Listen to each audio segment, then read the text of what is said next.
check out Cajun Lights, your complete dog hunting outfitter. Tracking equipment, leashes, collars, dog supplies, and much, much more. You can find it all at CajunLights.com. And don't forget their outstanding lineup of lights. You can find it all at CajunLights.com. You know what app I use on my phone more than any other app, besides the podcast app, to listen to this here podcast? I use onX. onX Maps is the most comprehensive mapping system for hunters on the market today. I use it all the time. When I was in New Mexico, I was looking at 40,000 acres of ranch that I needed to learn. I flip open onX and just start studying the map. When I'm riding trails, I put the tracking app on. It helps me get around in strange country. I could mark water sources, food sources, bear sign, just all kinds of options within onX. You need to check out onX Maps by going to houndsmanxp.com. Click on the link on our sponsor page. You'll go right to onX Maps, and when you check out, enter the code HXP20 and you will get 20% off of your order. Know where you stand with onX. Elite nutrition products are the hottest thing on the market right now for dog and horse owners. And Houndsman XP is a dealer. You can find all their products on our website at houndsmanxp.com. Over the past 5 years, you've tuned into this podcast, and I don't take it lightly. We have built a mutual trust. And when I recommend a product, it's because I believe in it, I use it, and I'm given my seal of approval for that. I'm putting my name on that.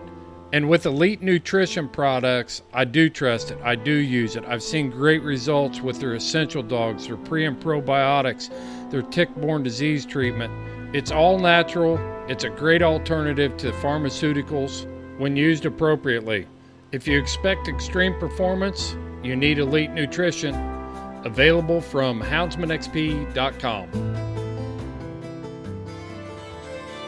Our birds have a long falconry history of having aspergillosis. Maybe they were self-medicating themselves when that female was laying down in the nest. So I started testing to find out if it did. And with Dr. Moeller, we grew aspergillosis in Petri dish. And over a 2-year period of time, we set up controls and different kinds of, so with Petri dishes, and had an auger and grew the mold in the fungus in the auger. And then we grind up different conifers and different materials and put in. And we could look at it under a microscope, and we could see that these gases were interfering with the growth of the mycelium, the hyphae that would grow. Hey, how's it going, everyone? Welcome back once again for another episode of the Falconry Chronicles podcast. And this episode is another nice, lengthy one that I'm sure most of you will get a lot of good information from. If any of you have ever met Steve Layman or have heard him talk at any meets or anything like that, you know the guy is full of information and a wealth of knowledge on a lot of different subjects, including operant conditioning, aspergillosis research, all kinds of stuff. So decent amount of that stuff is covered in this conversation that was recorded during the NAFA meet last year, 2024, in Liberal, Kansas. And yeah, we're just going to once again jump right in this conversation because there's a lot to take in. But I hope that you all will find it pretty informative. I'm pretty sure that you will, and that you enjoy it. So we're just going to jump right in and get to it. Here we go.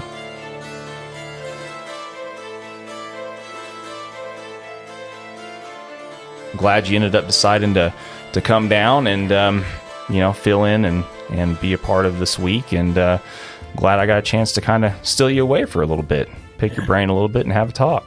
Yeah, we just saw a great demonstration of coping. Mm-hmm. That was awesome. Yeah. I've not ever seen anybody do it the way I think it's supposed to be done. Yeah, and he's had tons of practice with the Fords, lots of different kinds of raptors, from the big and the small. Even I think he said harpy eagles. Mm-hmm.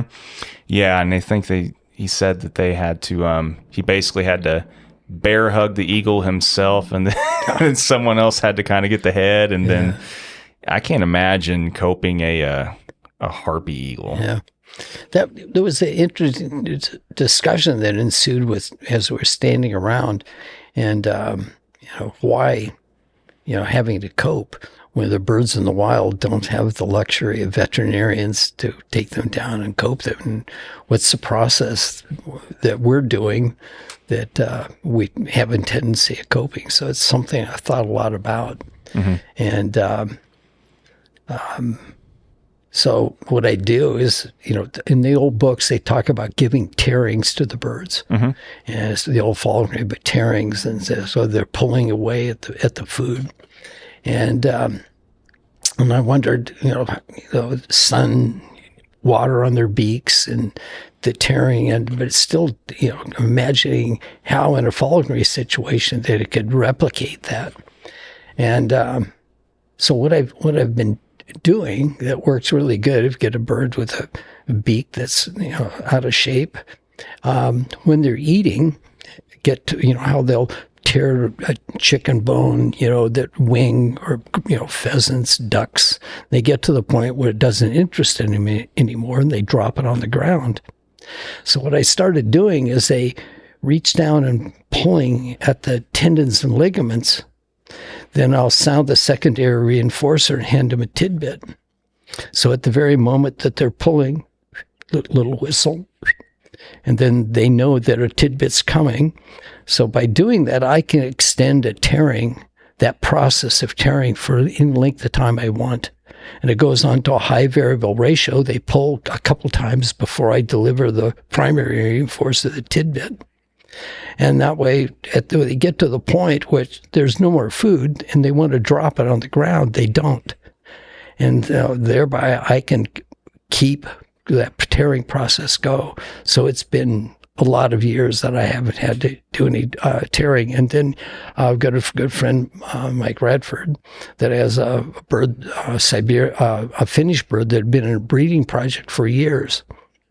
And then the coping, and then by doing this, he's extended the tearing, and that bird's face is totally changed in shape.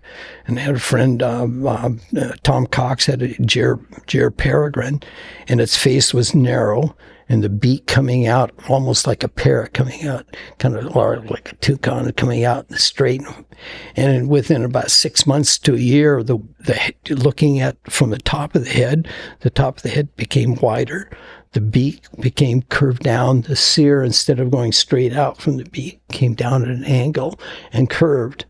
And just by that shaping that behavior, just like orthodontics, with the pressure, then the whole face, mouth structure changes. Yeah, a lot of that stuff, I will openly admit, is just kind of it's over my head a little bit. It's like there's a lot of that kind of stuff that it's hard for me to kind of wrap my head around sometimes. And what was that to wrap your head around? Oh, number one, conditioning these birds sometimes to do kind of what we want them to do in those different ways, and then also like you basically just described, almost kind of like reshaping and reforming kind of the anatomy in a certain way by a certain method and stuff. Like a lot of that stuff is just, it probably should be more in my wheelhouse, I think, along with like anybody else that deals with these birds consistently. But, there's a lot of aspects of dealing with these birds that I feel like I'm still just trying to grasp, just the normal stuff, the basic stuff, let alone all this other advanced stuff, so. But in the daily handling of the birds, feeding them on the glove, that's a really beautiful kind of intimate relationship that occurs, and you can hand them food and then they'll eat it, and then they drop it on the ground, and that happens in the wild. And going back and feeding on something they've eaten. If the fox haven't packed it off, or some other scavenger, they'll go back and they'll feed on it for several days. Yeah, like I said, it's a lot of that stuff. It should be more I don't know, probably, I don't know, maybe the appropriate term would be common sense in a lot of ways, but a lot of us get it in our heads. Well, if it doesn't finish this, and I don't want it to go bad. I don't want to refeed something to my bird. There's a lot of people that don't, and myself included. Guilty as charged. I think that take the time, or even kind of think to think about those extra 2 or 3 steps past just what's happened right in front of us. This might be a good spot to interject a thought. What is falconry to me? It's a natural history sport. It's not so much a hunting sport. We catch game, that sort of thing, but it's all about the natural history. Dr. Tom Cade called it a very sophisticated form of bird watching. And when it gets a part of your life, it's all about the natural history. Birds molt, sunning themselves and bathing, and we're trying to replicate what goes on in the wild. And that's physically, psychologically, nutritionally, we're trying to replicate what goes on in the wild. Sure, and I think a lot of us know like the basic bare bones kind of surface value aspect of things that we're supposed to be keeping tabs on every day with our birds and stuff like that. But that's part of the reason why I wanted to have a conversation with you, is because I've heard you talk to other people multiple times, and I know you've done presentations for a lot of different state clubs. You're going to be presenting here at NAFA. But like actually getting a chance to sit and have a conversation with you about some of just the different aspects of how you approach and look, things from your perspective. And that's part of the reason why I really wanted to have a conversation with you, because, I feel like every person that I talk to, it gives me kind of at least some kind of a minute, even just minor things sometimes, a new perspective on certain things. So, like that old parable of the blind men touching an elephant, and they each ask each of the blind men, what is this elephant? One's touching the trunk and it's a big snake, and it's shaped like a tree, and the other one's underneath and the skin's rough. Yeah, falconry is like that. We're each approaching it from a different point of view. Sure.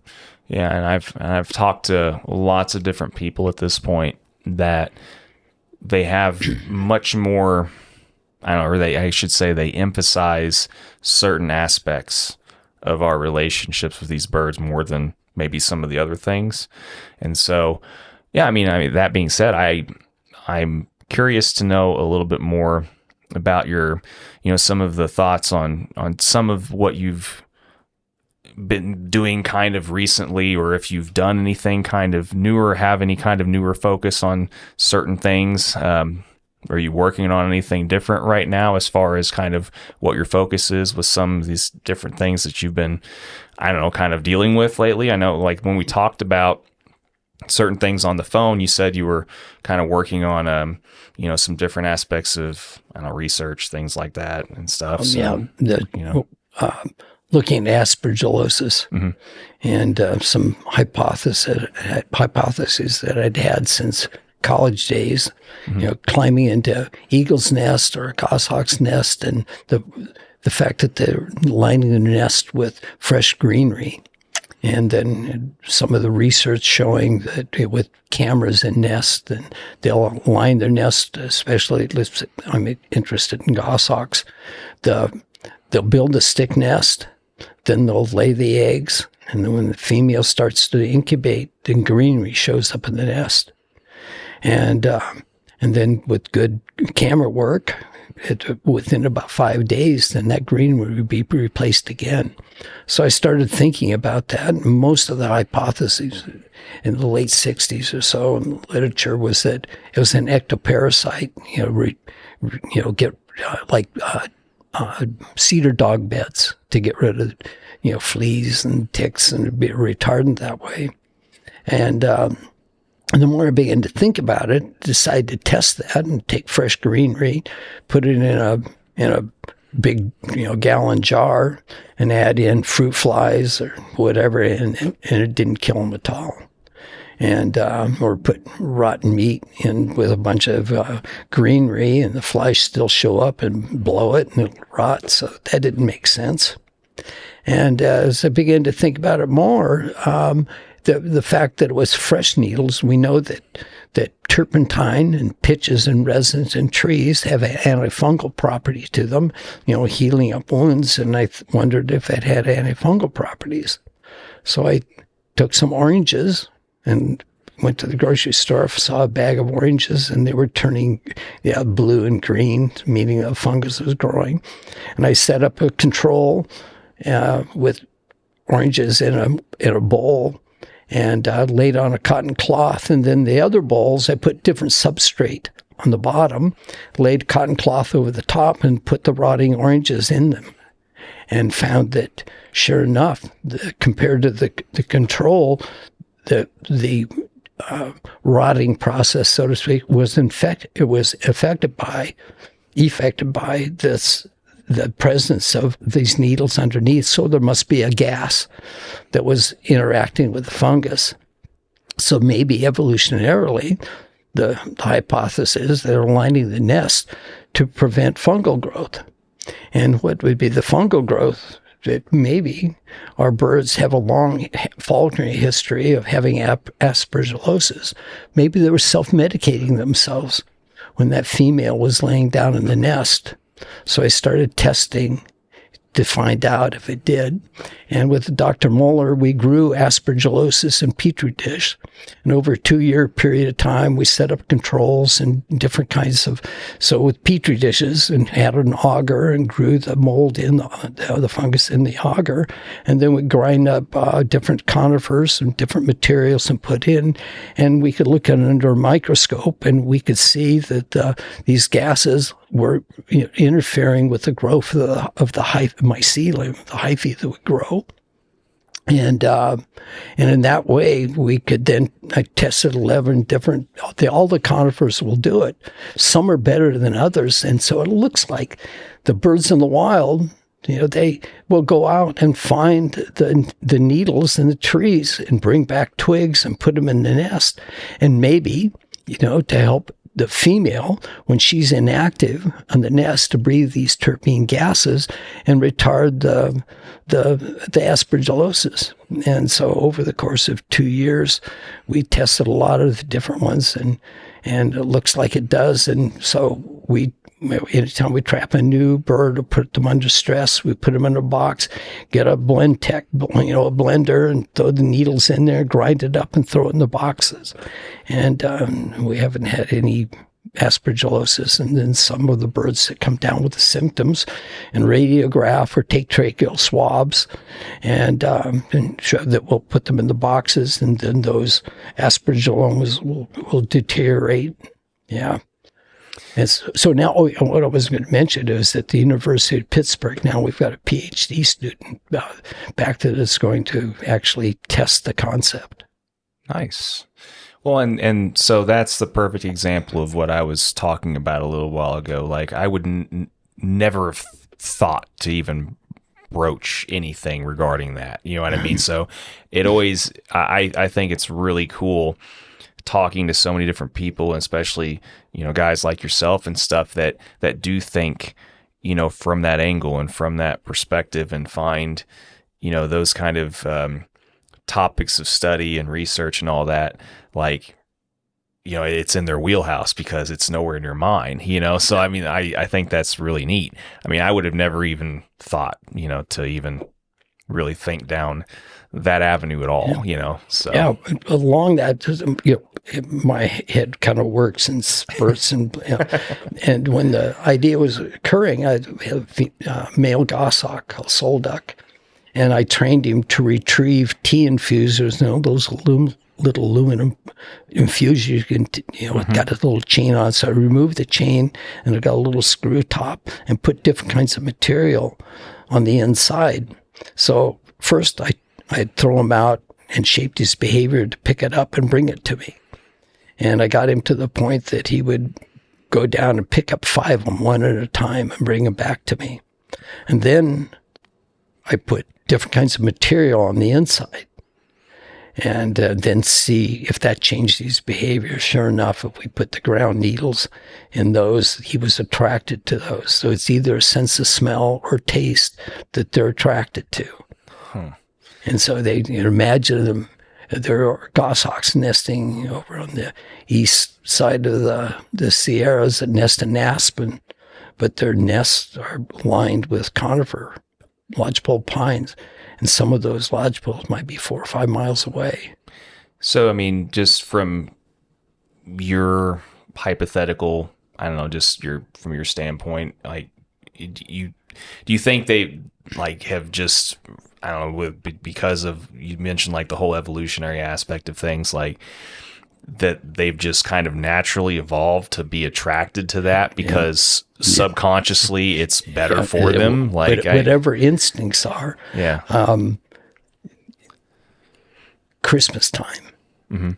We have traditions of bringing conifers into our houses and decorating them. Yeah. You know, where does that come from? Walmart.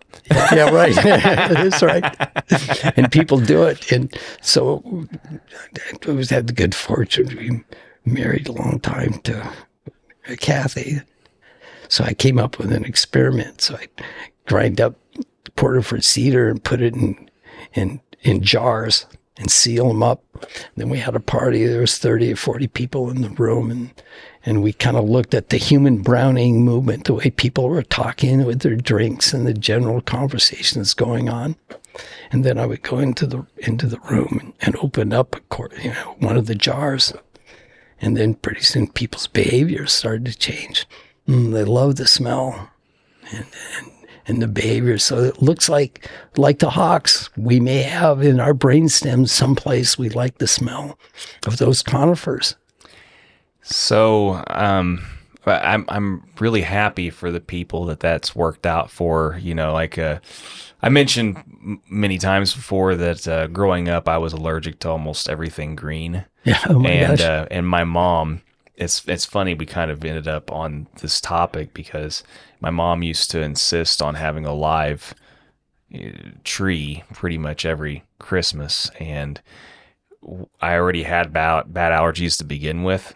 And I remember like from November to pretty much New Year, beginning of, New Year's and stuff, it would just be absolute hell, on my sinuses and stuff because of those live trees. Sure, it smelled good to some degree, but I had to keep a distance from those trees sometimes because it's just, I just couldn't breathe. Set my allergies off. So you're outside running, sledding. Yeah. It was a lot of fun. But anyway, yeah. I mean, it was kind of rough growing up from that regard. But like, I'm happy that most people, seem to get something out of. The question for me, I leave in mind is how did those traditions get started? Those traditions about bringing greenery into the house, making wreaths and decorative, and wondering if in those cultures that are locked up indoors, for that time of the year, for the Native American traditions. I grew up on the Yakima Reservation and sweat lodges, for example, but they brought in greenery to put on the rocks. And the breathing of those terpene gases, we have a very strong liking to the smell of the resins and pitches of conifers, and it may be we have something in common with the raptors. And my observation, well over 30 years of prophylactically treating my birds, and the other is it changes their behavior as well. And that calms them down. When I travel, for 2 or 3 hours of going, I go out and get Porterford cedar, some of those, and line their boxes, and it keeps them calm. Even with Mike Clark at the LA Zoo with condors, if he'll put on ledges where with fresh boughs, the condors will go over and be in the presence of those boughs. So there's something that's going on. One, you've got a sense of smell for that, and birds' brains, they're not like mammalian brains where we smell everything, but they have a sense of smell, and they're aware of these terpene gases. Yeah, I mean, like I said, it's really fascinating how, whether you chalk it up to just some kind of subconscious evolutionary thing or whatever, how that just develops. And I guess it'll continue to be one of those fun mysteries. Yeah, but that's neat.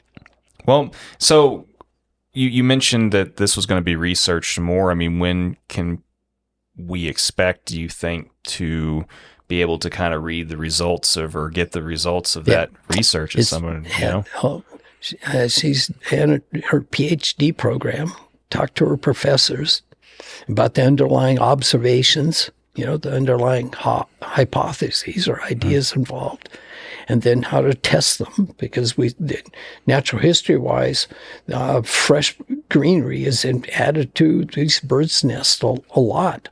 And wondering why, camouflage, providing ventilation under them, but they'll drop them out of the nest.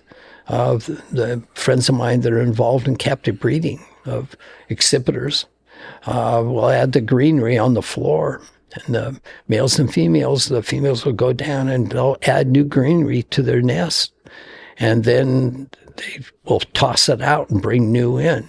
So there's some very instinctive behavior that's there. And then we ask the question as to what possibly might be why.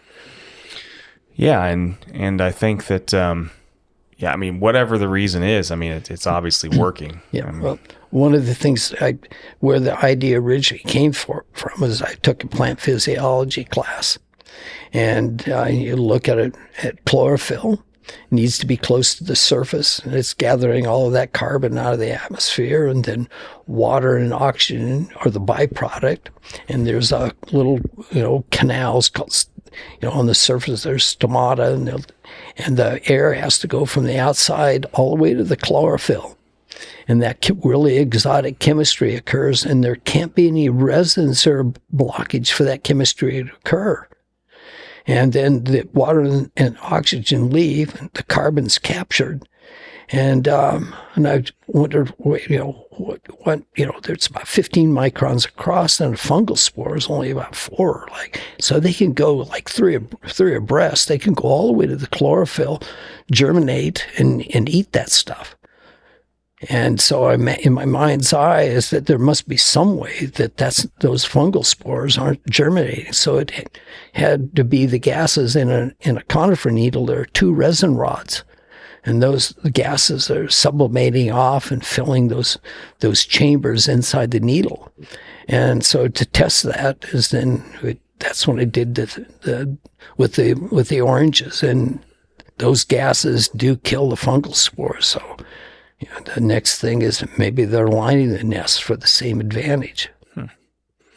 And I mean, just out of curiosity, I mean, I'm glad that you kind of have these random, I don't know, sources of inspiration, to kind of. But what are you doing whenever you're just kind of randomly thinking of this stuff? I'm just like I said, I'm always curious to see kind of what makes people's thoughts and kind of how they end up in thinking about certain things. I mean, what they're doing and what makes them tick, and as far as what kind of things they're doing when all of a sudden this random thought pops in their head, just maybe I should just run this experiment because I mean, is it just something that just pops up completely randomly? I have a very good friend of mine, Dr. Damian Fulch in Boston, and I've known him for years, and we talk about training hawks and all kinds of ideas. And he says, asks the same question, where do they come from? And I have no idea. But so he paid for it for a psychologist up in Oak Harbor in the military base, and ran me through a whole bunch of psychological profiles. And the conclusion was that I have a real acute form of ADD, and I've just and have no control of it. Just random thoughts come to mind, and then they start to connect. And then he said, well, I should have one of the profiles of people like that. They have multiple wives, bank frauds and stuff like that. and ideas and concepts fascinate me no end. There's so many unanswered things that happen to us.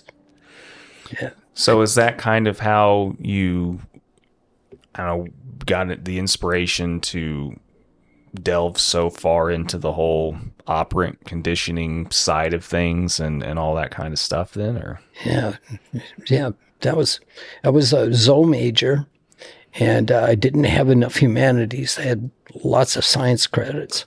And so the head of the department, Dr. Dumas, he made an arrangement that I could audit all the rest of my humanities. All I had to do was show up, didn't have to write any papers or take any exams or anything like that.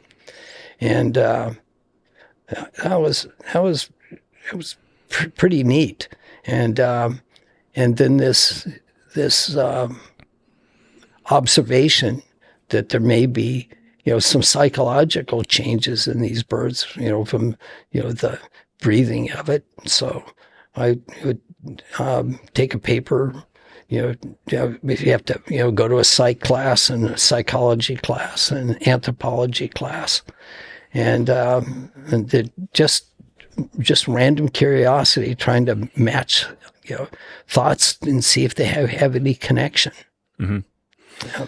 Well, and before we kind of go into the next topic, I was told about a story that you have relayed to someone that we mutually know, and he told me that it would probably be fun to ask you about this whenever we finally did have our conversation. Was that there was a particular college professor that you had that you were able to kind of sort of conduct a impromptu mock operant conditioning study on. Are you willing to share that story? That story about how you were kind of able to? Yes. Okay. Yeah. The statute of limitations is over. Had a genetics professor that was really uptight. His lectures were as boring. Genetics should be a really interesting, fun class to take, but he had a podium. He stood behind it.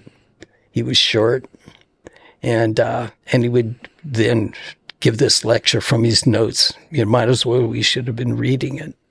I had two good friends of mine, and had them sit right directly behind me. And I asked them that when they would see me lift my head up and look interested and not bored, that they would do the same. And they said, what are you going to do? I said, well, I'm going to get Dr. Barker to walk out from behind the podium and give his lecture from behind the podium. And it was behind the podium. He had a little stool he had to step on because he was short. So I was going to have to get him to step off the stool and walk out from behind the podium.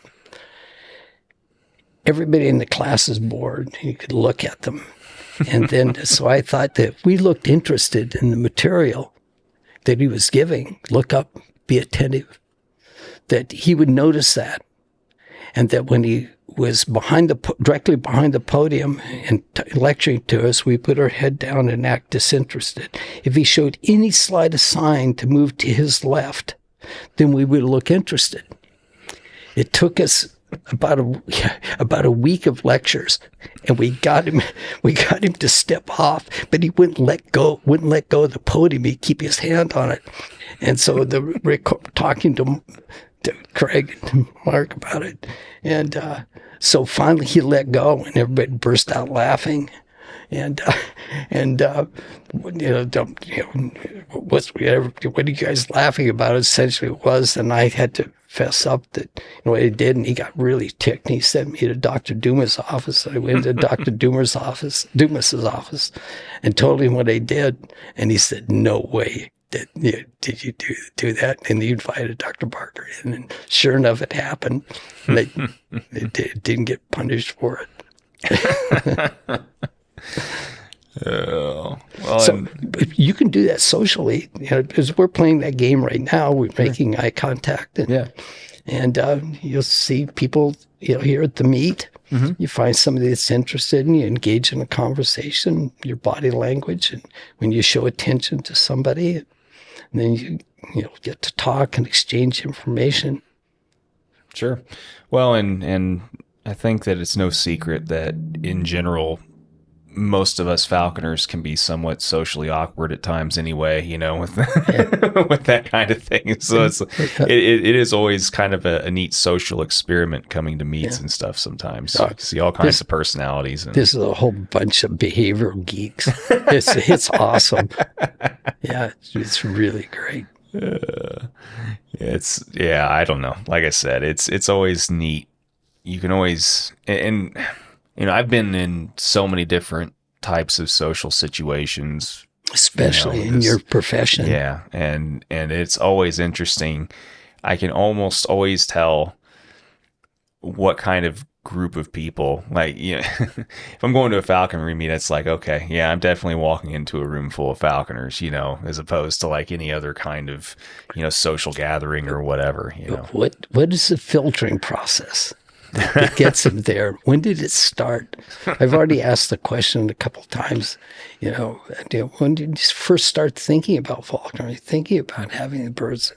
And I think it has a strong evolutionary point at which, as that hominid beginning, we're walking across the landscape, and we're worried about predators catching us, but we're also, just like a coyote, looking for another predator and taking the food and eating it. And I think our fixation with raptors, you take a kid that's, 7, 8, 9 years old. I've got in my phone, I've got a series of drawings. A boy about seven years old, and I gave a talk with my Saker Falcon, and this little kid was totally fascinated. And from memory, he's got all these raptor drawings. So I think in our past, we've, like a coyote, we've parasitized a lot of raptors of their food. I know it happened to me at 10 years old. And I was out with my BB gun making the same route on a Tandem Creek. And I knew that if I went back over the area that I'd gone through 2 hours before,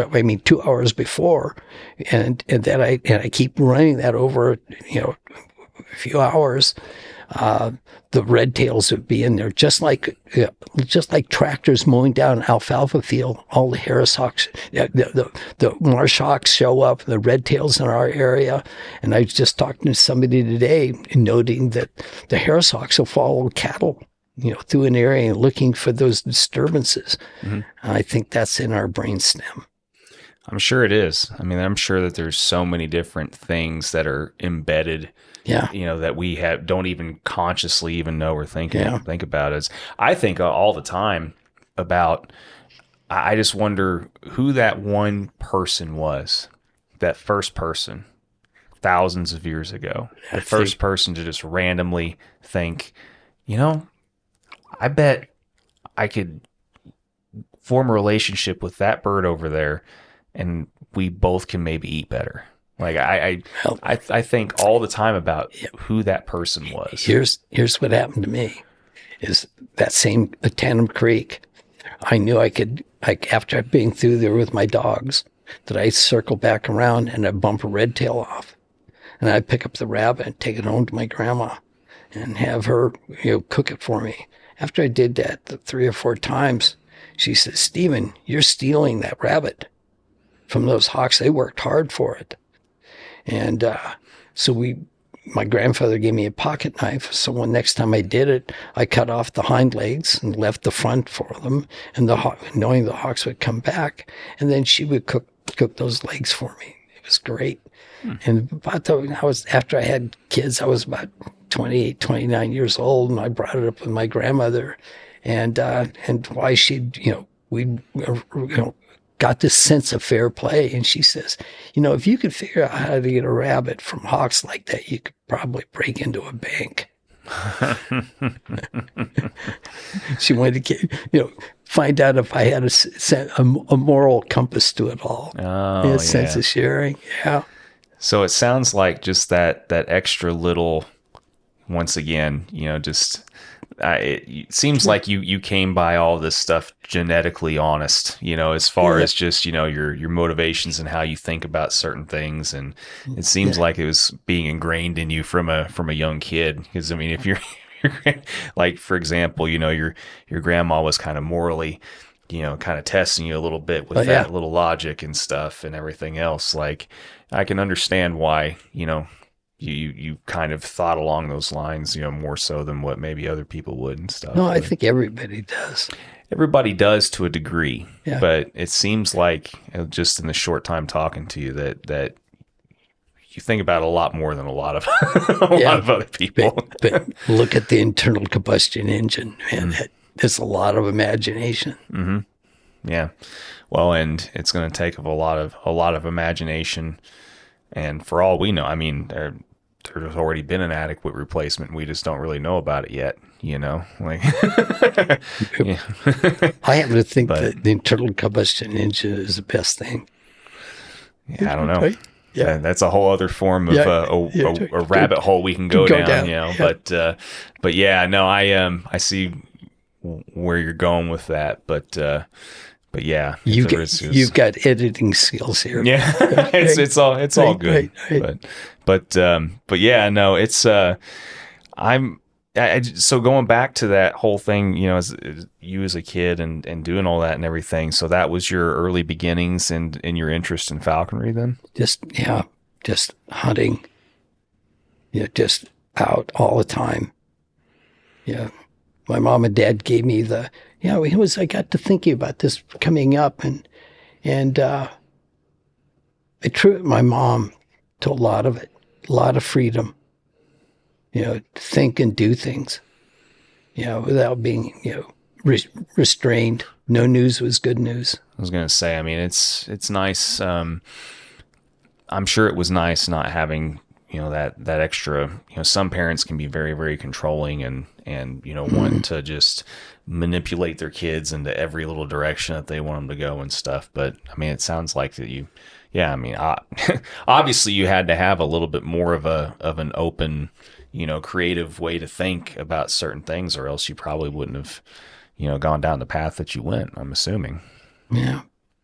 I was at a party one time with bunch of other adults in the room, and they all had kids we had in common, and these three guys cornered me against the wall, and they were acting a little serious, and they started questioning my parenting, and it was that it gave my kids too much freedom.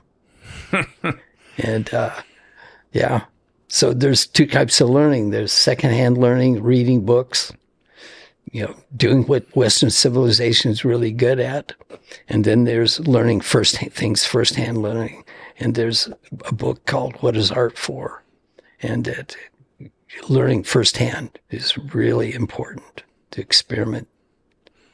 Sure. Yeah. I mean, I think that there's always, exceptions to every rule, when it comes to certain things. I mean, I know people that probably gave their kids way too much freedom, so there, you can't, it is, that moral choice. Yeah. With that freedom, I knew it would be taken away from me because I saw other kids around me that didn't have the same kind of freedom. But if I threw a rock through a window or do something like that, or when I went hunting, not with a BB gun or whatever, and lived in a community where all the adults are watching and they're all in contact, and have that kind of freedom is really, my buddy Jerry and I, we could run around and be gone from dawn to dark if we wanted. We just basically came home when we got hungry, and if we didn't want to go home, we ate what we shot. Yeah, and so whenever you did start into falconry and you started getting into it, I mean, did you take kind of a similar path that a lot of people take, when they first get into it? Or, did you start off flying a red tail? Did you, what was your kind of initial path into it? It's interesting. It was the 1934 National Geographic Life of an Indian Prince. And there I had pet magpies and crows, and there was somebody that actually had birds, and they were training hunting with them. For whatever reason, it came full form. And again, I had a really great mom, and she allowed me to climb trees, get a kestrel, wake up at the bottom of a big cottonwood, not remembering I'd fallen out of it, trying to climb into a red tail's nest, and that the sun had changed in the sky by several degrees, so I knew I was there on the ground unconscious. Cottonwoods have got that loose bark. And then figuring out how to do it safely, climb into a red tail's nest, and it was back at a time when birds of prey were vermin. Everybody shot them. Mm-hmm. And so to get one to raise it, and the help of the mom, get to raise them, get them to come to you. And we pretty much made it up on just out of whole cloth. There wasn't anybody around us. And then we met, there was a Dr. Clevenger that he'd been on the East Coast and knew the Craigheads. And then we connected with him, and Dr. Coffin had been through the same thing. And so they had some books, and so we could then see that these are really organized principles. Mm. And the idea was to hunt them, not just to have them as a pet. The first game caught was rolling over bales of hay and catching with kestrels. Mm-hmm. How the mice are under the bale of hay.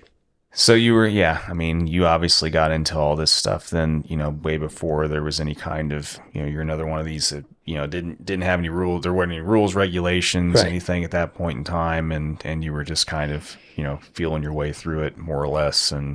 Did you find anybody else sort of early on? Like a group of, was there anybody to any degree other than just maybe one or two people that were, well, by the time I got into high school, then there was Pete Peterson. He was an aeronautical engineer, and he'd gone to the Middle East right after the Second World War. And they were in the Seattle area. Pete Peterson, Bill Gobin, and the way we ran into them, it's a weird thought. The old man sort of thought, so we figured out how to rappel into a prairie falcon's nest. And in the eyrie was a spray can, and it had Bill and a telephone number. And randomly going through dealing with the operators, we found it was Bill Gobin in the Seattle area. And yeah. It's a hell of a way to look somebody up. Yeah. I wonder where he is now. Yeah. Oh, that's so funny. Of all the things I've ever been involved in my life, I don't think that there's ever been so many random, situations or circumstances that I've ever heard, as far as just the social aspect of this kind of stuff. Anyway, go ahead and continue on. Sorry. The amount of knowledge that and falconry now just blows my mind here at the NAFA meet. And the vendors and the equipment, we had, make all of our own stuff. And now worldwide, it's the connection, all of the history, the Middle East and Europe. There's a contingent here from Britain. Mm-hmm. And when I talk to them, and it's the cultural history of falconry. And it goes all the way back to that as hunter and gatherers. We were watching raptors. Sure. And we're just like you sound a predator call, the coyotes and bobcats all show up. And there was a time when something was squealing like that, and humans are running right after it as well. You look at the stoop of a hawk, and everybody go, hey, they're running to it. And the last couple of days, I just sit and just, big smile on my face and that feeling in your chest. Yeah. Yeah, we keep doing this for some reason. Oh yeah, it's brainstem material. And Yeah. when you watch Radford hunting at this age with that kind of enthusiasm, he's a little kid. Yeah, so you were saying that he was the one that you knew that ended up getting the most eaten up with it, other than out of most of the people that you. Well, when they come in at that age, they'll just fly Tiercel hairsock. Mm-hmm. Hairsoks, I love them. I had the good fortune of flying the second captive we bred, Don Berry and Terry Brendock, and Les Boyd flew the first one, and I got the second one that was hatched, and they're like having a Labrador with wings. That's social. We had no idea about the social, nature of hairsoks. Mm-hmm. All we knew is they had a weird tick, right? And no feathers around their cere. We thought there was a lot of that had to do with that. They were kind of vulture-like, eating on carrion, but they had those big feet, and that weird. They weren't a goshawk. They weren't fast like that. We wondered where they fit in. We had no idea. We made jokes about them. We called back that time Polish jokes were all the rad. So we called them Polish goshawks.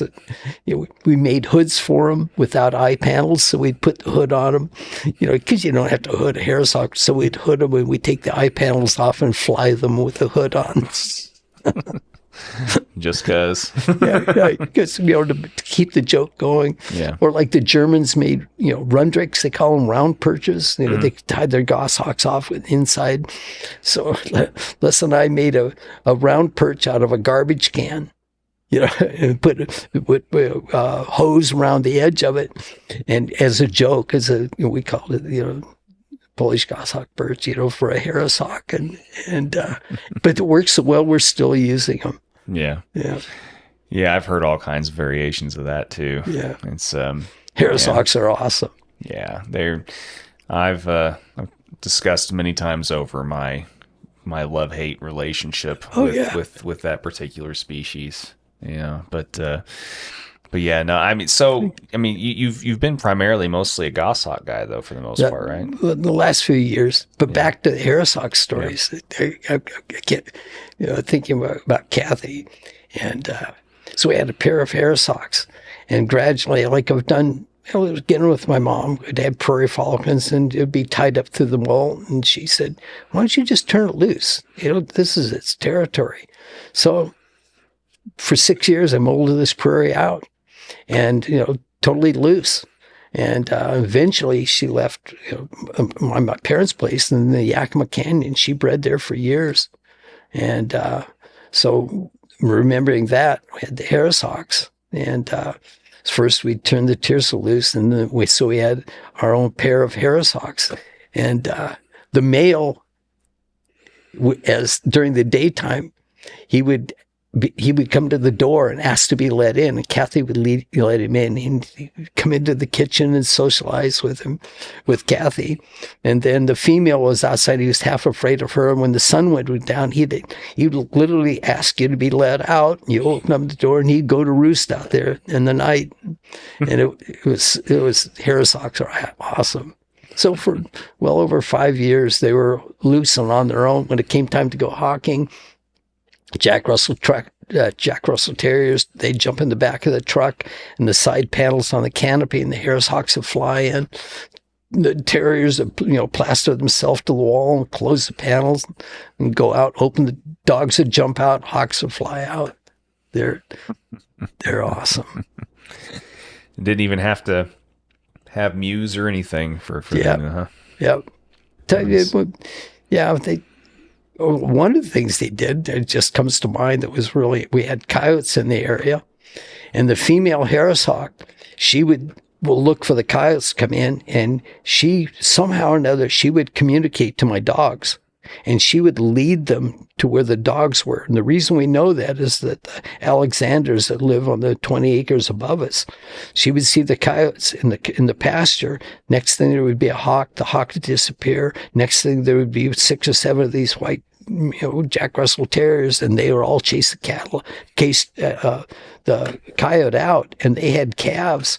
And it said it wasn't for the Harris Hawks and the dogs, they would get their calves eaten.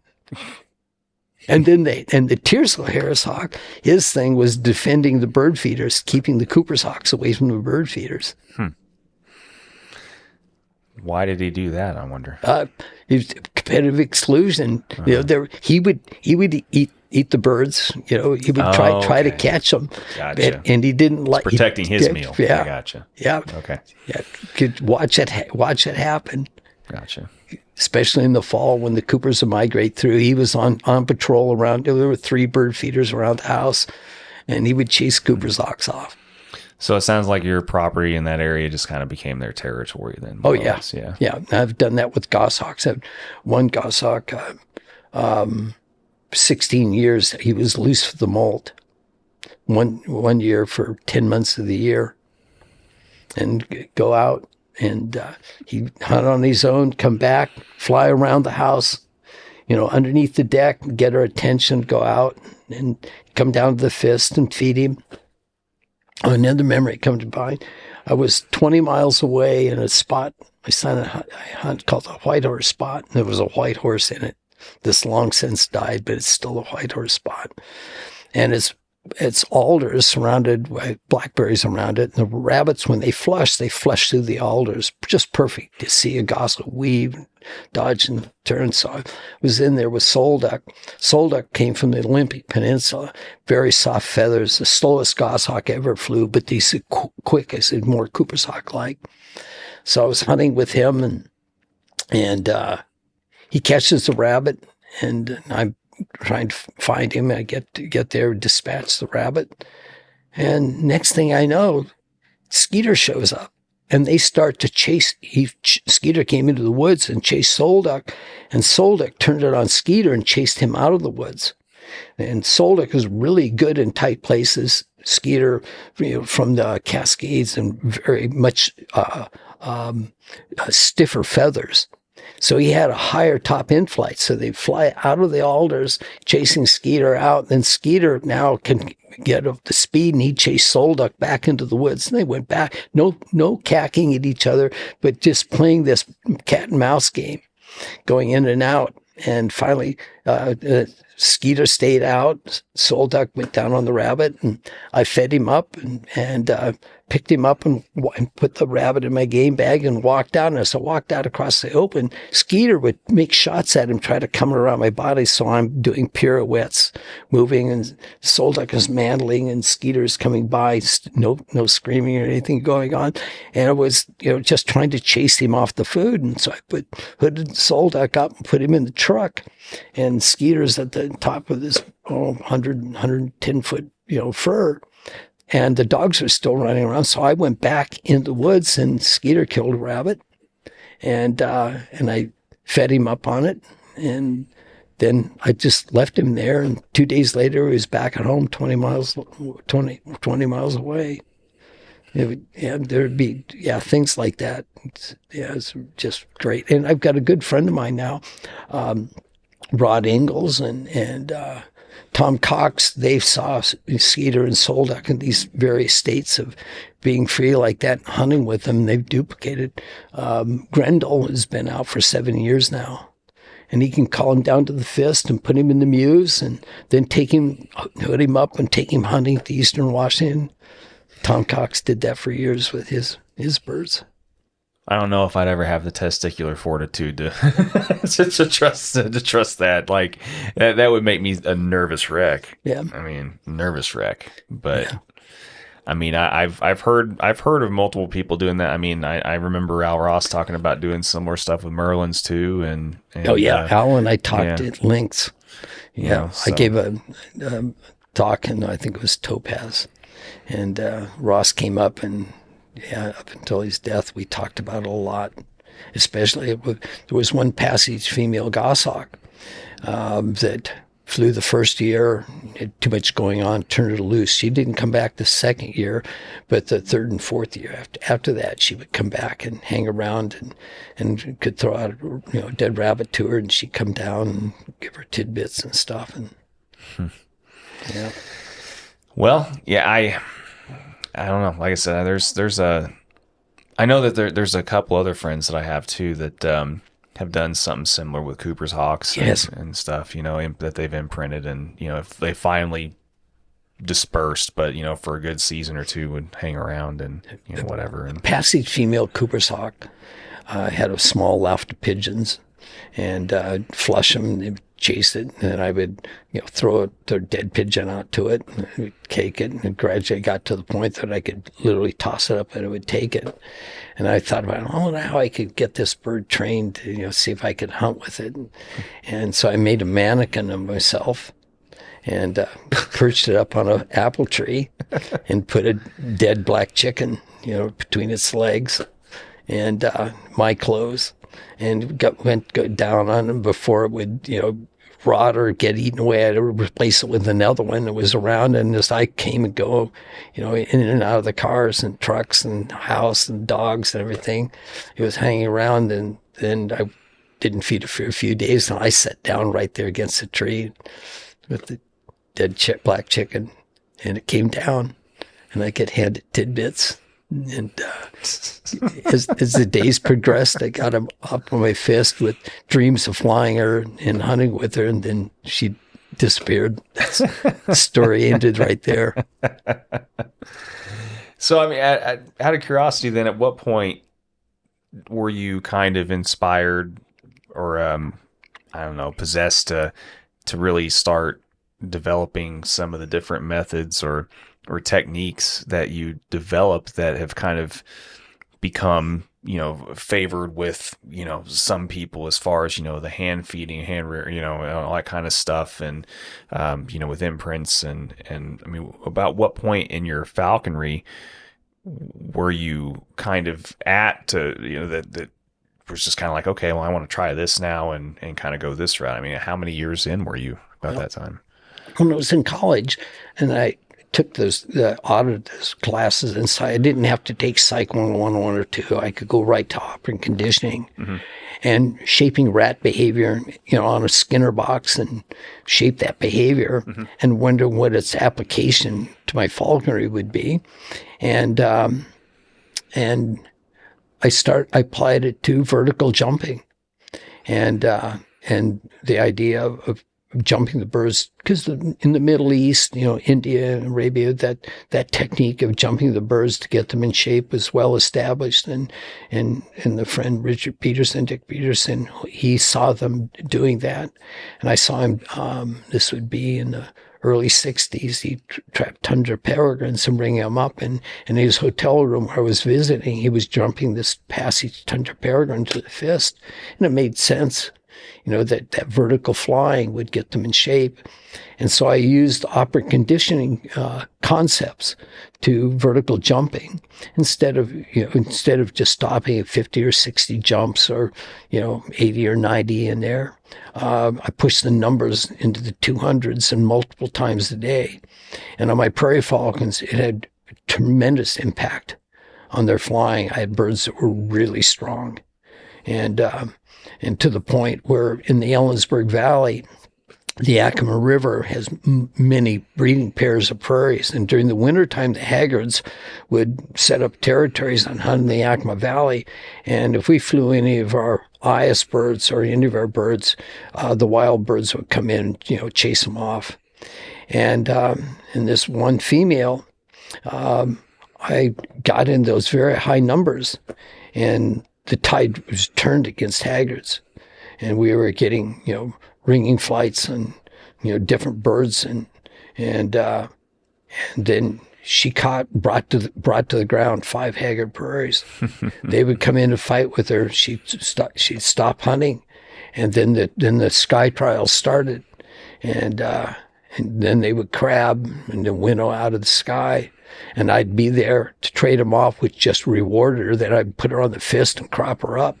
And then it actually got to be kind of a nuisance, because then she'd chase them off. But if they wanted to stay there coming into the spring when they got territorial, then she would bring them down. And my good friend, my hawking friend, Joel Gerlach, hunting, jumping his red tail, plover, got to the, I think it was in her 3rd, 4th year, she chased off a whole bunch of haggard redtails if we were hunting in their territory, but she brought to the ground, we traded off 15 haggards and 2 passage birds. And if they wanted to mess with her, they would just clear out. Yeah. So whenever she would go and do that and you were trading off, I mean, were you ever worried or concerned that was kind of reinforcing that behavior though? Like with yeah, it did. Yeah. And Joel wanting to get a high count of rabbit counts and kept asking my son Seth and I how to stop it, and Seth says, tell you what, for every haggard that wants to stick around, she can bring it down. That's 5 rabbits.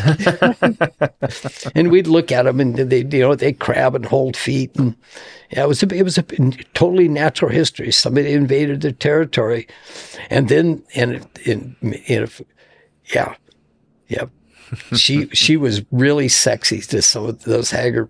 You would look at her courtship flights; they could tell she was the right breeding material. Yeah. Yeah. Well, and so going back to it again, I mean, as far as like the actual different methods that you kind of developed for yourself, as far as the the hand feeding and all that kind of stuff. I mean, was that something that came right around the same time or shortly after all that, or was it? It came with passage birds to trap passage birds and train them, and the weight reduction that would have to happen. Mm-hmm. And I knew there had to be another way to do that. Mm-hmm. And in the Middle Eastern cultures, they would run up and have, the white cloth they would hold up and take them out. And they were concealing their approach. Mm-hmm. And I thought that makes perfect sense. If I had a hawk or a falcon that I were hunting, would I go up and grab it by the legs and hold it up, turn it into an ice cream cone, take a picture of me? Could you fly that bird the next day? No. So why should I do it on a freshly trapped bird? Sure. So now what we do, a lot of years that when we trap a bird, they don't see us running up. We hold a towel up, put them in a hood, and the training begins in the hood. And when they with making that transition out of it, and we're using strobe lights to that's the first transition. The strobe light thing is really fascinating, and they can't perceive motion. Mm-hmm.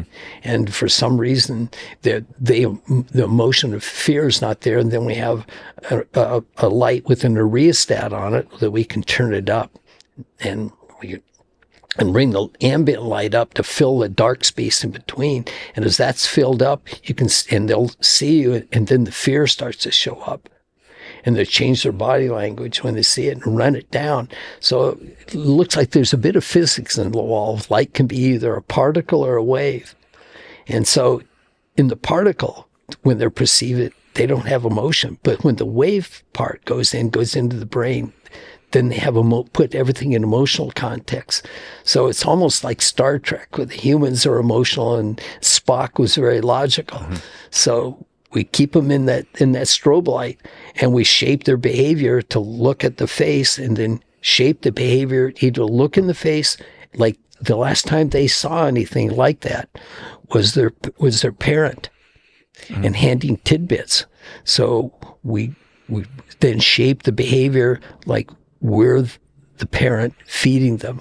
So as we bring the ambient light up, there's absolutely no fear. Or they perceive us as a threat, and then they win. So they're looking at us a bit aggressively, threateningly. Then we reward that. So when the ambient light comes up, no fear. And so we can, we've had birds passage birds from the time we trap them to the time we fly them loose. They've never had a fearful or negative interaction. Mm-hmm. And I mean, you started off that way with, and doing that with passage birds and all that kind of stuff. I mean, when did you transition, or I shouldn't say transition, but when did you, start, trying the methods then with imprints? Okay. The reason I started with the passage birds is that when you look at body language, Body language is a reflection of what they're emotionally feeling inside. Mm-hmm. So right now I'm looking at your face, and the way you have your supporting your fist under your chin. Mm-hmm. Now you rub your chin. Yeah. Okay. And if you make a mental inventory of how you feel emotionally, and I can't see inside your head, and then I'm going to ask you to do something, and then you record. Put the biggest, most sincere smile on your face you can. Is there a beer involved? Yes. Okay. Good. See, now you're laughing. Yeah. Your face stretched into it. Those facial muscles stretched then caused the laugh. Mm-hmm. You had to find a joke for it. Mm-hmm. So I figured that we can do this between people. Could I do that with a falcon? Mm. And so chin feathers, when the chin feathers are down and the feathers above the beak are up, the belly feathers are loose, a bird pulls its foot up, it's in a real comfortable position. So in the strobe light, bringing them out, I begin to shape those emotions on the surface. And that's the way the birds feel on the inside. So very quickly in that emotional context, I can do the manning process. Same thing occurs when approaching a falcon or a hawk on the block. And you look at the body language. And then you can move forward. And if it's a negative, you can remove the negative. So in operant conditioning, we think about, you giving the positive reward, but there's also a reward when the negative is removed. So hooding, if there's a lot of fear involved, the hood comes up, they look at the hood, and then I stop it and retreat. So once they have control of the hood, the fear goes away, and then I'm able to use that, the flip side of the coin of operant conditioning. Makes sense. Yeah. Yeah. I mean, there's a lot of things that I know that, personally, I probably need to start doing differently. You mentioned, for example, the, using the blanket, during trapping and stuff. And I've had conversations. I know, Jeff Reddig and I have talked about that some, and, he may have even mentioned it, if I remember right, in the recording I did with him and stuff. But I think there's a lot of things that a lot of falconers, myself included, I mean, we can all be guilty of it sometimes, but that doesn't really help our relationship with these birds. So we've got a long history of dealing with animals, and a lot of it comes from one of domination, and then subduing, and then hunger. So eventually we want a symbiotic cooperative relationship, and how to have that happen. So now the way I look at it is that they're in an ecological niche, and it's very successful, and they've caught something happens, and now they wake up in a new world that's totally dark and in the hood. And they're feeling hungry, and they feel something, touch their feet. And they reach down and bite, and they get something to eat. And then they're learn to hunt, literally hunt in the dark. And there's this auditory world around them, and tactile world around them. And then gradually that's established, the secondary reinforcer to start shaping behaviors established. When they do something, if they hear that secondary reinforcer, they know the food's coming.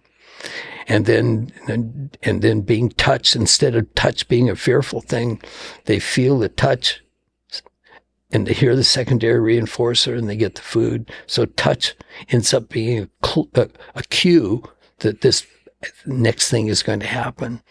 So when they finally come out of the hood, they attach the sound and the touch that's positive with a visual impression. So they make that transition without fear. Mm-hmm. And, so do you apply pretty much all the same principles then like that to, how you deal with, other types of birds that you're, being imprints and stuff like that too? Then? So now the transition from the passive bird to the imprint, mm-hmm. We look at screaming, mantling, footing, flying in your face, and and it's looked at as very, very negative. And Dr. Nick Fox, birds with that, call them malimprints, not properly imprinted birds. And in my own experience, it happens all the time. And sitting in a blind and you look at the interaction between the siblings and the adults, it's very instinctive behavior. So it must be highly adaptive. And so instead of trying to avoid it, I decided to kind of embrace it and how to interact with it. And to speed it up, I find that the hardcore imprints that I've hand-fed, and I take them through all those emotional of being aggressive, manling, everything else. I know how I can shape their behavior so it goes away, so they don't bust tail feathers and that sort of thing, or not hurt me. That those birds, I think, are way smarter than the ones that are no food association. The analogy or metaphor, if you took two identical twin humans and you put one in an orphanage and it's just fed, very little touching or cuddling and that sort of thing, you take the other and put it in a family with all of its emotional ups and downs, the psychology can show that it can affect even IQ. And so in the wild, all of these highly emotional behaviors I think they are highly adaptive. And you look at coaches, you get people emotionally fired up within those contexts. And so these imprints that I now raise, it's a lot of mental stimulation. And the part of that mental stimulation is that social interaction that goes. And then I'll be able to shape and change their behavior so they're not a danger to me or anybody else. And that's like Skeeter and Solduck. When I turn them loose, we have a real intimate relationship, and they come back looking for me. Mm-hmm. Are there any other? I guess I'm trying to think of the best way to phrase it. Are there any other considerations that you're kind of taking into account? Whenever you're developing. I mean, a lot of the stuff, kind of like I alluded to at the very beginning of our conversation, I think a lot of people, think, like very A to B, but don't think about C, D, E, or whatever. I mean, what other considerations are you thinking of whenever you're? I saw one today. Somebody lost their red tail, and Mike and Bradford and I were out, and after 10 o'clock. We're not going to fly between 10 and 2, especially with birds that haven't been weathered. And we were there in the parking lot, and a truck came by and lost my red tail. And Mike looked at me and he goes, well, between 10 and 2. And what happens is that between that time, the sun's directly overhead. Okay, the birds, when they preen, they go to their oil gland, the preen gland, and they rub those oils all over their feathers. Those oils in contact with the ultraviolet rays change those oils. So when you see a bird preen, they get the oil gland, they rub it all over their feathers, but you watch, a day later or so, and you'll see them stripping their primaries and preening, and you'll see them with their mouth going on. They're ingesting those oils. Those oils, when they're on the feather with the ultraviolet light, it turns it in vitamin D3. You and I, just by exposing your skin, we get vitamin D3. Their bodies are all covered with feathers. So they take that oil on the feathers, it conditions the feathers themselves. But then next time the different kind of preening, they'll strip all those oils off, and that's the way they get their D vitamins.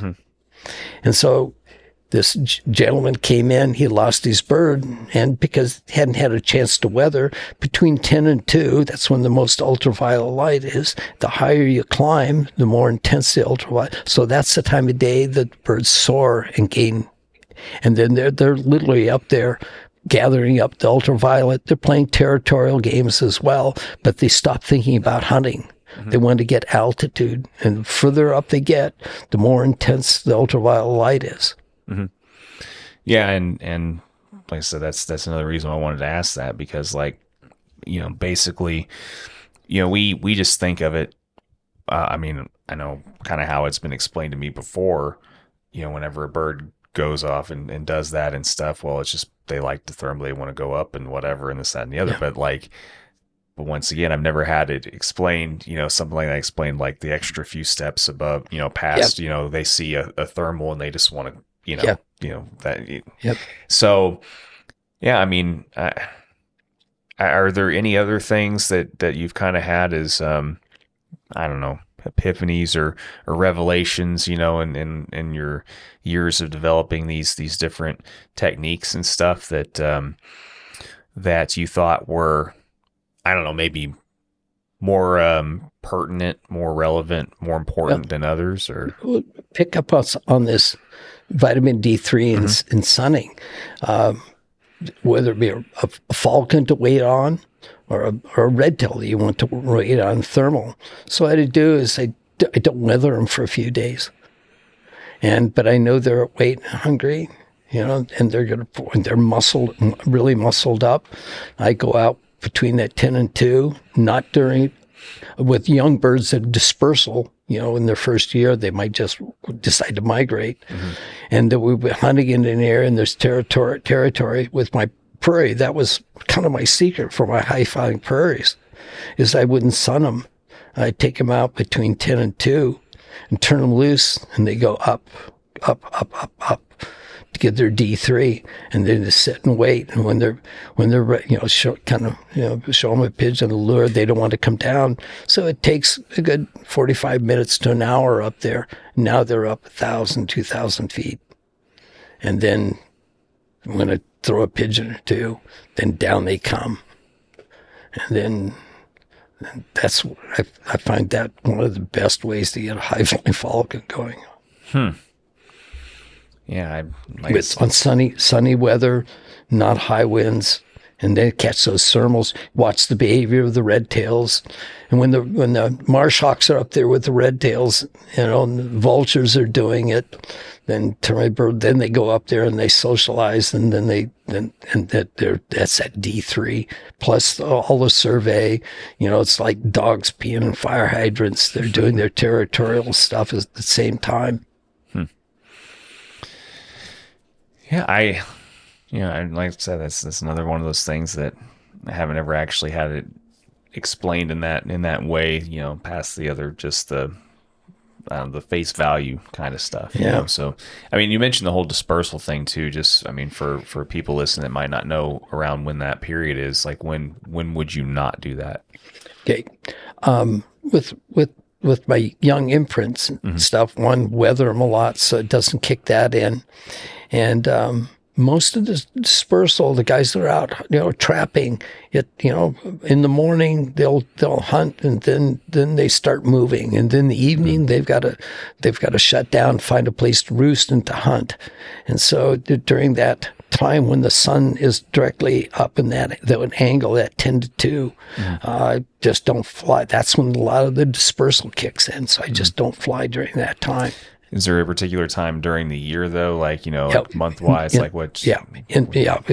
When the young birds are coming out of the nest and off the eyries, then that kicks in and they just start dispersing. It could be a migration from north to south, but the other is just to move out. Well, I know that I have heard some people mention that they don't even, like, especially with the young imprint, I don't know if it's even species specific or whatever the case may be, but I have heard multiple people say they won't fly past a certain time of the year with a young imprint because they know there's a good chance they'll just lose it. Yeah. So. With all the exercises that I do with my birds, that their food requirements are really up there, and I hunt once those horizon lines with behavior kick in, and in the evening I hunt without losing my birds. I haven't lost a bird to dispersal for a long time. Just by adhering to that. The birds in the wild, they're gonna disperse or migrate, but come evening, sometime of the day, they've got to replenish and hunt. Mm-hmm. So that's when I do it. Yeah. Well, and I mean, before we kind of start to wrap things up a little bit, wind things down, I'm curious, just how much pushback have you gotten over the years, just from random people about, just some of your, different preferences and viewpoints and stuff when it comes to, say, the hand feeding the imprints and stuff like that and all that kind of thing. I mean, I'm so busy raising a family and keeping a business going and in the field, it was when to talk about it, great. But everything, birds in good health and hunting, then and it works. That's all that matters. Sure. Yeah. Yeah. I mean, I didn't particularly think that you were gonna, lose sleep over any of that kind of stuff or anything like that. I'm just, any. It seems like pretty much anybody that ever comes up with any kind of, new method or new viewpoint or whatever, it always has to deal with some kind of... That kind of food association can be really dangerous and inconvenient. Sure. But again, like I said a little earlier, it's very natural.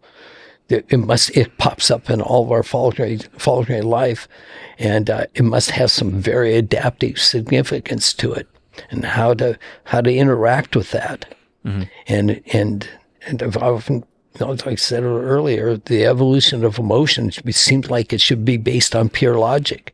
Mm-hmm. But we, in humans and hawks, there's this emotional context, and it's really, I find that my imprints that emotionally have to have been hand fed, and they hunt with an unbelievable intensity.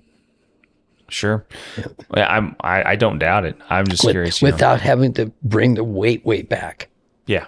Yeah. Yeah. Like I said, I'm just curious because, I've talked to multiple people that have, I don't know, not necessarily originated, but have, kind of helped develop different training methods, new ideas and everything. And I'm always interested to hear about any kind of like adversity, like initial adversity they felt, or dealt with, from their standpoint, Yeah. There's most of my birds at one point or another, I'm going to wear safety glasses. Yeah. Yeah. I mean, I'm just going to go off the, I'm just going to go off the assumption that, you've had way more positive outcomes than negative in a lot of those, instances. So, but yeah, I mean, I have there been any like memorable time or instances that you've been like, maybe I shouldn't have done that way? Oh yeah. Especially handling eagles. Yeah. Yeah. Yeah. Get handcuffed by an eagle. Yeah. I told the story when, one time up on San Juan Island, I had nine eagles to work with, and we were developing techniques to release them back into the wild. Birds that have been injured, birds have been, come in as downies into a zoo environment. Now they're hardcore imprints. What are the risks of turning them loose? That sort of thing. So for a 5-year period of time, I had this unlimited access to them. And a couple of times I'd be on the ground with I wore a big heavy Mackinac coat and gloves with big cuffs on them and a leather vest if I get grabbed. And one time I ended up on the ground from this immature female. Somebody will hear this because he took them out of a nest and hand fed them. They're aggressive and they turned them loose, and they happened to be in the area that I was, and I got them. So this really, really aggressive eagle, and she come down and you could tell the way her legs were down, and I'm out in the middle of the open, and if I ran, I was in trouble. So we had to get in the defensive mode, and one foot on the glove and the other one, around my shoulder and neck and ended up on the ground. And and they said, so talk about a stupid thing to do. Yeah. So the guys in Europe that have dealt with the eagles, how dumb you could be. Well, if you're 23, 24 years old, yeah, it could be fun. I don't know. That doesn't sound very fun to me. But we turned around. Yeah. And, 4 or 5 years later, she was identified in her bands. She was out there not attacking anybody. Well, how did you turn that around? What'd you do? A negative reinforcement. without injury. Okay. Yeah. Fair enough. Yeah. I got you. Yeah. That's man. Oh, I can only imagine how puckered you probably were at that point in time. Oh yeah. But that's why people climb mountains and hang over ropes is the pucker factor. I can think of so many better ways to get adrenaline than being hunted by a golden eagle. But no, it was they're so darned intelligent that we can live around them. But the arrangement with my wife was not handling any eagles until our youngest would be the age of common sense, and my kids don't fall far from the apple tree. So at one point then I stopped flying eagles. Yeah. Well, I feel like there's so many different things that we can still talk about and everything. But I should mention just somebody to interview is Mike Clark. Oh yeah. I mean, that guy's the name. Yeah. He is phenomenal with his female golden eagle and the work he's done with condors, and now he's retired. And the guy is, and the female Cooper's hawk he has right now. Yeah, I'm in weekly contact with him, and he's one of the most brilliant people I know. Just look at his cartoon drawings. Have you ever seen some of them? No, I have to look that up. Oh yeah. He's real modest, but you can the window into the guy's soul is his cartoons. Fair enough. Well, before we start to wrap this up, though, like I said, I want to cover a couple things that we always do, or that I want to cover a couple things that I always do on the podcast. Being, you've already told a lot of really awesome stories and everything, but as far as personal hunting stories or particular memories of a favorite bird, there's two. Same bird is wake up in the morning, have coffee, decide what to do for the day. Skeeter's in the house and he's pole perch. And by afternoon or so, he's going to be ready to fly. And I would say he's probably 14 or 15 at this time. And he knows the area really well. It's winter time. The northern ducks have come in. In the northwest, we have lots of alders and firs, and tucked in these areas are wet spots. And the ducks come in, and they're seasonal wet spots. The ducks really like to go in there and feed. So I'll go in and put his transmitter on, take him outside, and turn him loose, and he takes off. And I go about my give him 3 or 4 hours, and load the dogs up, maybe only 1 or 2, and turn the receiver on, then go look for him. And he'll be on point. He'll pin some ducks down. And he might be 2 miles away, might be 10 miles away. And you walk in really slowly, and he'll move around. He'll find his perch, because he'll know which direction they're going to flush, and I have to kind of figure out what he wants me to do. And then just go in and just start, pushing the ducks, and then they get up and leave, and then he catches one. And then I go in and feed him up, then decide whether I'm going to take him home or leave him loose. And that's a good feeling. And then the same bird, springtime, and I've got chickens, They're free range, so they eat lots of bugs and grass, good quality. The fat's nice and yellow.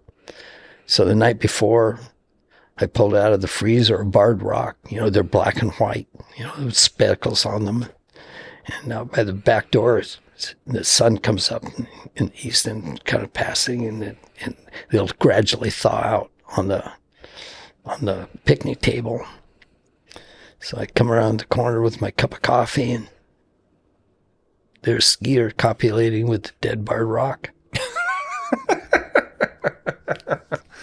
I mean, his legs are out and his feet are, doubled up, and he's trying to find a cloaca. And I look at that, and I couldn't believe what I was seeing, and then he saw me, and he goes, "Oh," because he's an imprint on me, and I'm laughing, and Kathy says, "What are you laughing about? What's wrong?" And I don't pay attention, and he gets back on the barred rock, and he says, "Kathy, come here." And she looks outside for a second. You're sick. and so we have a good laugh, and so I go outside, and he walks around all stiff with his wing butts up and his head flat, and going. So I take the barred rock and I throw it behind the garbage can, out of sight. And about 45 minutes later, we hear this bang, bang, bang around. He'd found a barred rock behind the garbage can. Yeah. So the use of puppets then, work. and then Stephen Wood and I, he's a raptor biologist down in California. We've got an idea. We haven't acted on it right now. But to go into a nest woods and have an effigy and collect wild goshawk semen and be able to genetic diversity in the captive population. And so if somebody out there wants to do that one. Yeah, there's no rules and regulations against that. Right. But as a way to get, biodiversity. Sure. Yeah. And so we fantasized on that one. Once again, right. Once again, I would never, I would never think. Right. Yeah. That's awesome. Or flying birds that are really strong and in good shape, and especially the tiercels going into February and March, and right in there, be flying along one of the most memorable ones with soul duck. And we're hunting, he's chasing rabbits, and they'll catch and chase things and not catch it. They just, the joy of it, or catch it and will make in, then they'll just turn it loose. And so he takes off in the undertail coverts, those white undertail coverts. And he was on the fist, and I saw his undertail coverts come up. And so he's, the springtime, the whole thing, he chases this rabbit off, and he takes off. He goes into the woods, and he goes into that courtship flight, flies into the woods, and flying up over the top of the wood, and that cross between the seagull and the marsh hawk. He flies, and then he comes back, and he just annihilates his next cottontail off, no hormones, and he wants to impress me. So walking in, I grab the back legs, and I'd have to make a decision whether I need the hawk food or not, or turn it loose. And he walks off, and he's walking around courting, it's a food transfer, things like that. And then, so knowing that the undertail coverts have a signaling, a reproductive thing, is that with those tiercels, when I'm flying them, is that I have a white handkerchief. They'll tuck it underneath my shirt and put it out. And then now I am a real female, and multiple heads with them is just the whole idea is, feeding the female and oppressing the female. So taking, 6 or 7 cottontails in an afternoon, when they get into that mindset, it's a food transfer thing going on. They're going to a territory that natural history is really incredible to see, and it's being stimulated by that white. So so go out hawking. Friend was pull out a napkin, right? Stuck it under your chin like you're going to have dinner, and then walking around. Pretty soon, somebody's going to ask, "Why in the world are you doing that?" Right? I guess the next appropriate question is, were you impressed? Right. That's right. Yeah. Oh man. No, that's funny. I guess I don't know. It's going to be hard to end on a much better note than that. But I do want to get I do want to get your piece of advice though that you might want to pass along to prospective or even current falconers, and then we can wrap this up. To the men out there that are married with families, is that practice their falconry so it's a great addition to their family life. Don't let it jeopardize it. It's a very good piece of advice. Yeah. And use it as an educational tool with your kids. And you're a good husband, you work hard, you've got a good family, and instead of hitting the bars in the taverns, your wife loves it when the idea you're out going out hawking. Well, I mean, there's probably still going to be plenty of guys that will end up listening to this and going, well, I got part of that right anyway. and another, the games I play, the vertical jumping, the restraint pursuits, control baits and all ducks on a pond, and the games we play is that in the house, when we're doing that, it is really an ecological niche that they hunt in.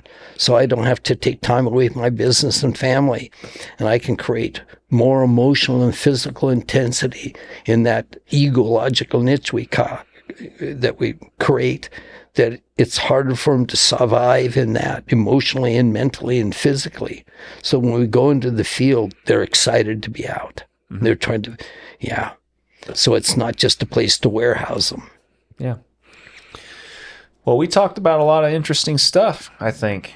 I mean, it's been almost a couple hours now, and like I said, I feel like, for whatever it's worth, I feel like I'm a little smarter now than I was before the conversation started. So a lot more questions.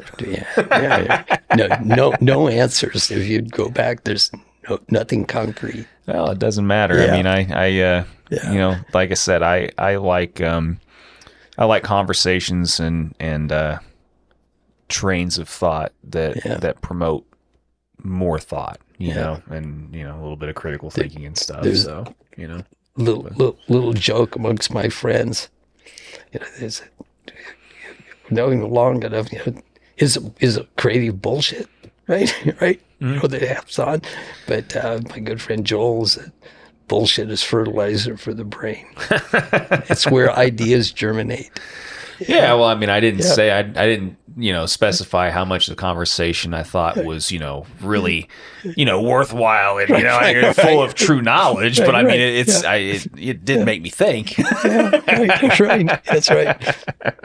Yeah. Well, like I said, I hope it was at least somewhat of a good time for you also, and, thanks again for, taking part of your afternoon, and hopefully, like I said, the rest of the week goes on. We'll see what else transpires, and see some other cool stuff. Hopefully, but is there anything else you want to say, mention, or anything before we get off of here, or anything else worth? I don't know.